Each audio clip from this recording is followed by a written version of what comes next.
What's up, YouTube? So welcome to another video with some reptiles, and today I'm going to go over kind of things how to find the reptile for you, like the best reptiles. All the reptiles are different. They all have different needs. And some reptiles just aren't for everybody. I'm going to go over the things to consider before you buy a reptile and kind of some general information about some of the reptiles that I currently have. The first thing to consider is the price of the reptile. Some reptiles are either rare or not common or are just different morphs or super expensive. Some are really cheap. So that's the first thing you want to look at.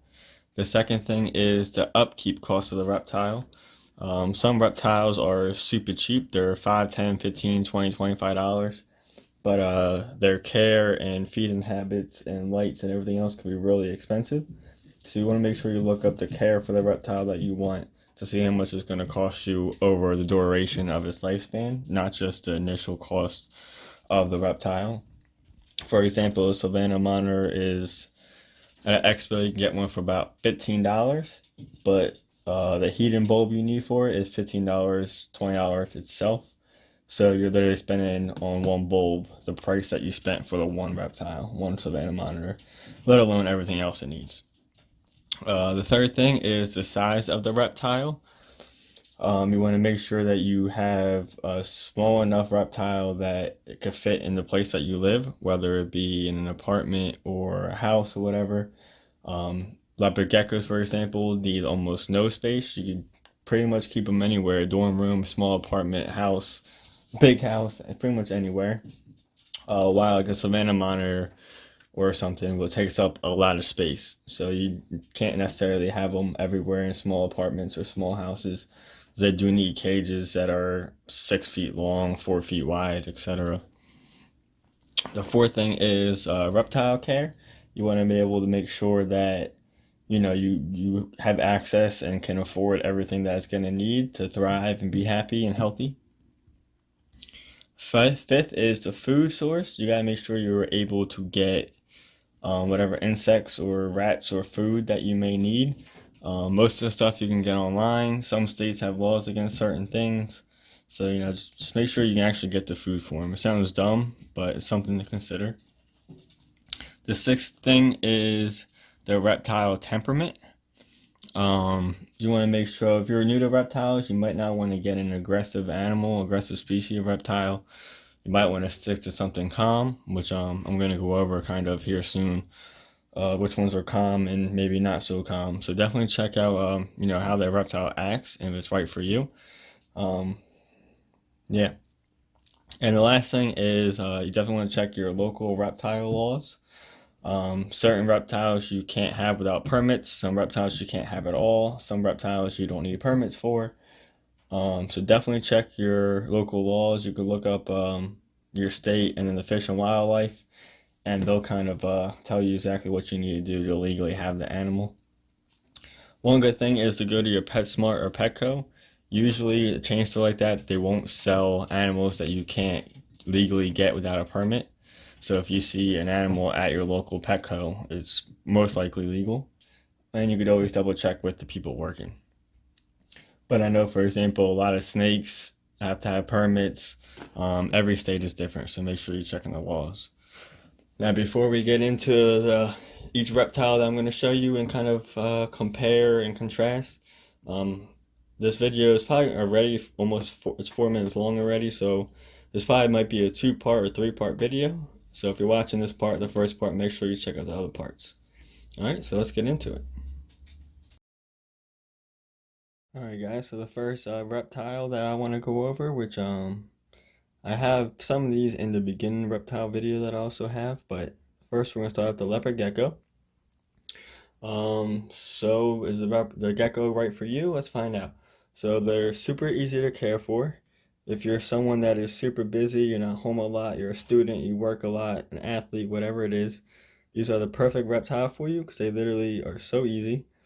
They're easy to clean. They usually poop and urate in the same spot in the cage every single time, almost like a litter box trained.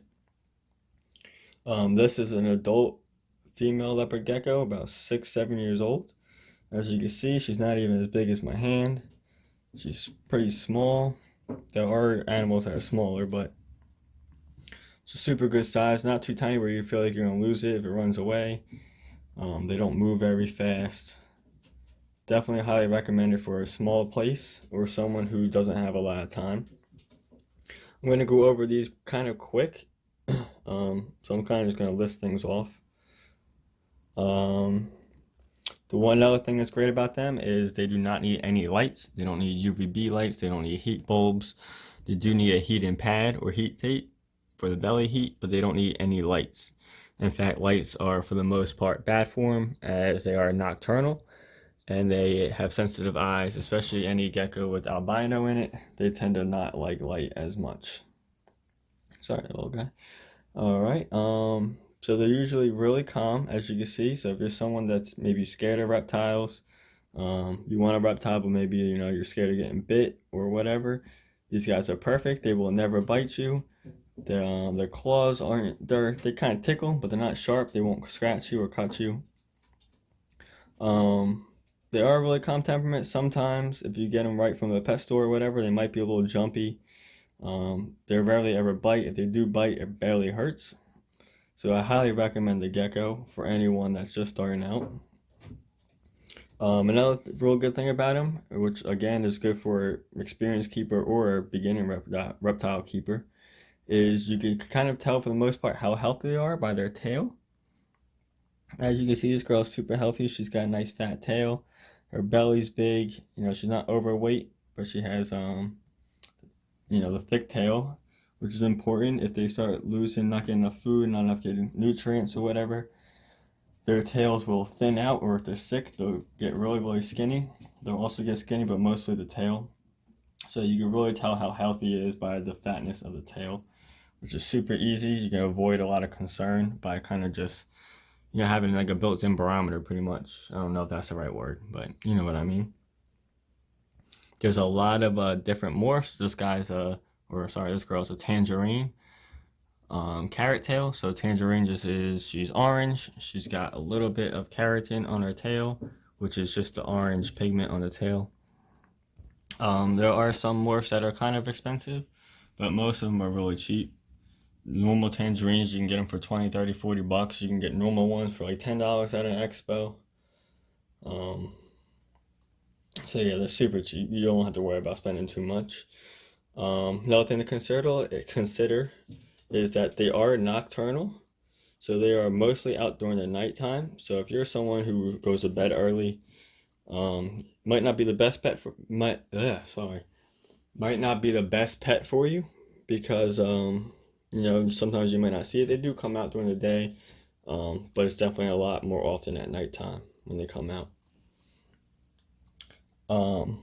But I guess on the other hand, if you're someone like me who stays up real late, goes to bed really late, up mostly during the nighttime, it's a perfect gecko or a perfect reptile for you because that's when they're out the most. They'll be out and about hunting for food, walking around, so you'll actually be able to see them.